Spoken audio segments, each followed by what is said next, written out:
Bonjour mes belles filles, Michaela, c'est votre maman. Aujourd'hui on est le dimanche le 30 octobre. Je pensais à vous.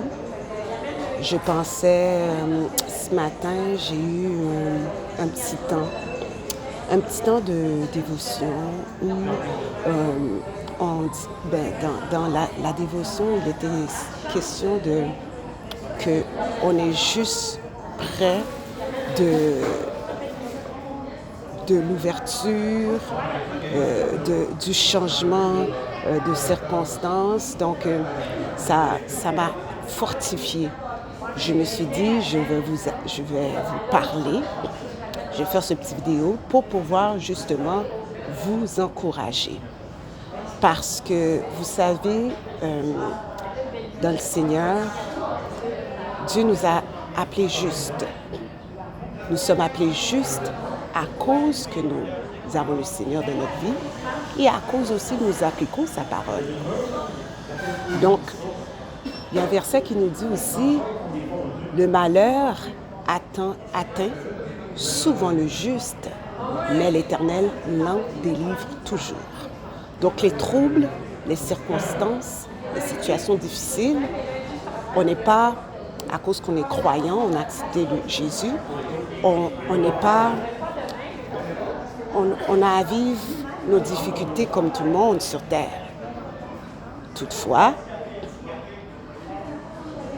dans notre relation avec le Seigneur, c'est qu'il nous promet d'être avec nous. Et lorsque Dieu promet, il n'est pas comme un homme qui peut mentir, mais lorsque Dieu promet, ses promesses vont s'accomplir.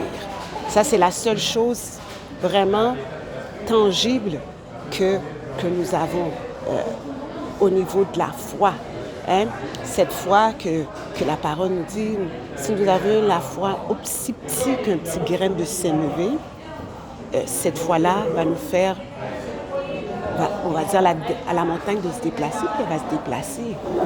Donc, là-dessus, c'est ça la beauté des choses, mesdames. Oui, c'est ça la beauté des choses. Moi, mon but, c'est de vous encourager.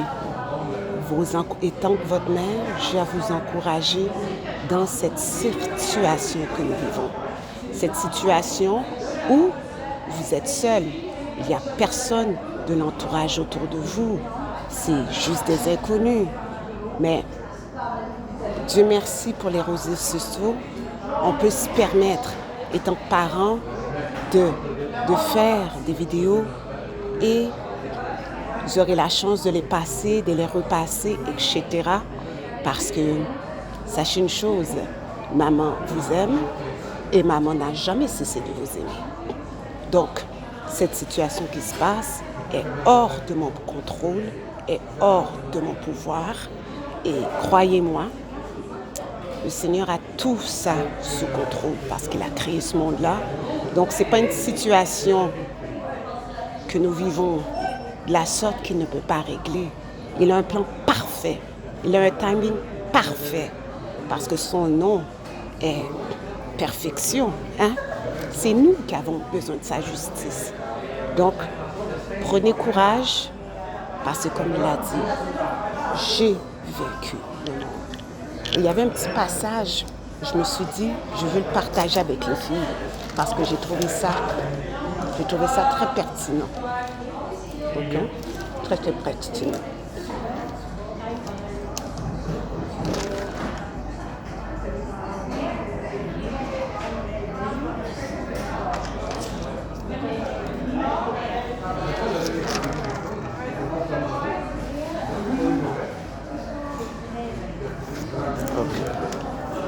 Donc, 2 Corinthiens 5, 21 nous dit, celui qui n'a point connu le péché, il l'a fait devenir péché pour nous. Donc, toi et moi, l'humanité. Afin que nous devenions en lui justice de Dieu. Lorsque nous recevons Christ dans notre vie, nous devenons justice de Dieu. Donc, lorsque nous nous repentons de nos fautes, le Seigneur nous, justement, nous justifie, il nous pardonne et il nous secourt dans notre détresse. Donc, juste pour vous dire, n'ayez crainte. Je vais lire la version de Martin, la Bible Martin, car il fait celui qui n'a point connu le péché à être péché pour nous, afin que nous fusions justice de Dieu en lui. Donc, encore là, nous, ce que vous vivez, c'est pas à cause que vous avez été méchante, c'est pas à cause que vous avez été ci, etc. Non, c'est parce que Christ sur cette terre a vécu des tribulations. C'est une tribulation, c'est une situation inconfortable. Une chose reste, les promesses de Dieu sont parfaites et justement, Dieu va faire luire sa lumière et la vérité, tous verront la justice de Dieu. Donc prenez soin de vous, je vous aime, hein? Maman ne vous a pas oublié, elle vous garde dans le cœur et prenez courage. Mia, hein, tu es capable, je suis fière de toi. Michaela, tu es une championne, tu es une fonceuse et je suis fière de toi. Je vous aime. Au revoir mes trésors.